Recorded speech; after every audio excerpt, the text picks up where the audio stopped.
Et à ce propos, justement, nous recevons dans votre 20h Monsieur Pierre Mounanga. Bonsoir. Bonsoir.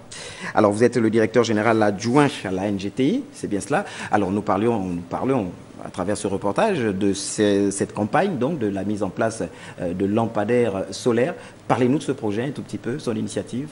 Alors, c'est un projet qui rentre dans le cadre des 9 mesures prioritaires annoncées par le chef de l'État dans son discours à la Nation du 31 décembre.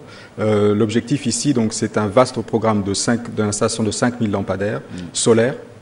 Pourquoi l'énergie solaire? Parce que c'est une énergie qui ne nécessite pas d'énergie électrique et donc qui va pouvoir s'installer dans les zones même où la SEG ne fournit pas de courant et d'électricité. D'accord. Alors là, on a vu à travers ce reportage qu'il y a eu des lampadaires installés ce week-end donc dans la commune d'Akanda.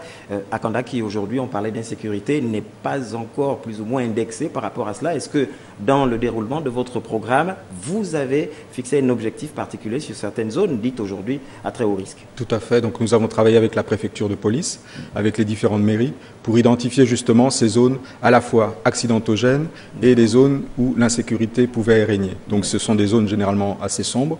On en retrouve par exemple dans certains PK ou dans des quartiers sous-intégrés. Et l'objectif ici, c'est vraiment d'apporter la lumière aux gens et qu'ils puissent vaquer à leurs occupations sans craindre d'être agressés ou de subir des dommages. Alors récemment donc, étape de Cap Caravane, les prochaines étapes?